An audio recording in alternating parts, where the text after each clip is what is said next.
Nobel पुरस्कार विजेता Venezuela की विपक्षी नेता मारिया मचाडो का विरोध हो रहा है। विरोध करने वालों में वेनेजुएला के सत्ताधारी दल के अलावा कई मुस्लिम संगठन हैं। वेनेजुएला की सत्ताधारी पार्टी के सांसद का कहना है कि मचाडो को नोबेल दिया जाना शर्मनाक है। उन्होंने विदेशी शक्तियों की मदद से देश में अस्थिरता का माहौल पैदा किया। वह मुस्लिमों पर होने वाले अत्याचार और हिटलर की विचारधारा का समर्थन करती हैं।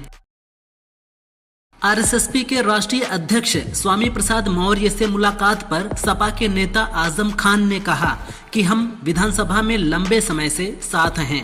वह एक अपराधी से मिलने आए थे, एक बीमार अपराधी जिसे 21 साल की सजा हुई है, जिस पर बकरी, मुर्गी, भैंस, फर्नीचर और किताबें चुराने का आरोप है। मैं ऐसे व्यक्ति से मिलने आने के लिए उनका धन्यवाद करता हूं। हमारी कोई विवादास्पद बातचीत नहीं हुई। वह मेरा हालचाल पूछने आए थे। बसपा प्रमुख मायावती ने कहा कि हरियाणा में जाति आधारित उत्पीड़न के कारण एक वरिष्ठ आईपीएस अधिकारी की कथित आत्महत्या ने देश को झकझोर कर रख दिया है। यह अत्यंत दुखद और गंभीर घटना सरकार के लिए विशेष रूप से शर्मनाक है। यह घटना साबित करती है कि तमाम दावों के बावजूद जातिवाद का अभिशाप खासकर शासन और प्रशासन में कायम है और सरकारें इसे रोकने में विफल रही हैं। आत्महत्या प्रकरण की स्वतंत्र जांच होनी चाहिए। बिहार विधानसभा चुनाव में दो भाइयों के बीच सियासी जंग देखने को मिल रही है। जनशक्ति जनता दल के संस्थापक और लालू यादव के बड़े बेटे तेज प्रताप ने छोटे भाई तेजस्वी के हर घर सरकारी नौकरी देने के ऐलान पर तंज कसा है। उन्होंने कहा कि पहले सरकार बनने तो दीजिए, तब ना नौकरी देंगे। वहीं अपने महुआ से चुनाव लड़ने की भी बात कही है। तेज प्रताप 13 अक्टूबर को अपने उम्मीदवारों का ऐलान करेंगे।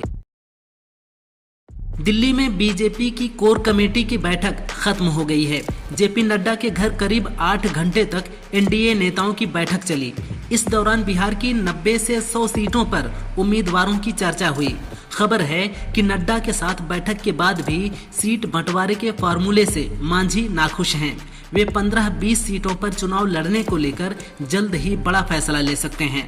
बैठक में मांझी के अलावा चिराग पासवान, विनोद तावड़े और सम्राट चौधरी भी मौजूद रहे।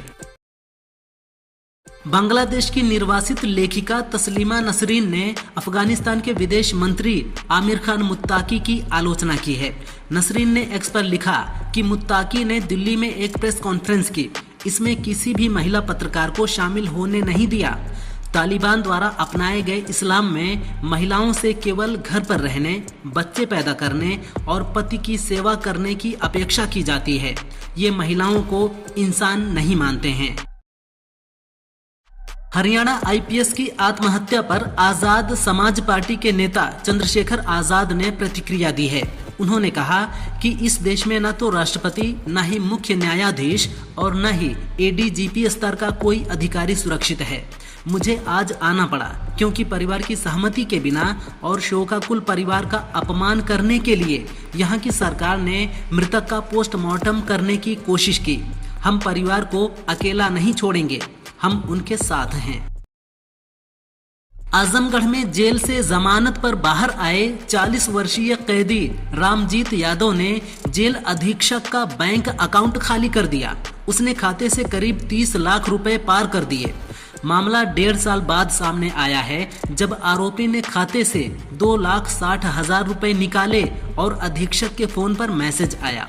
बैंक स्टेटमेंट निकाला गया तो अधिकारी सन्न रह गए।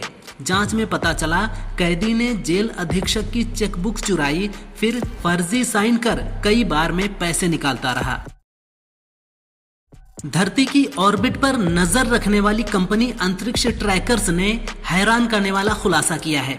अंतरिक्ष ट्रैकर्स के अनुसार एलन मस्क की कंपनी स्पेस एक्स के रोजाना 3-4 स्टारलिंक सैटेलाइट धरती पर गिरते हैं।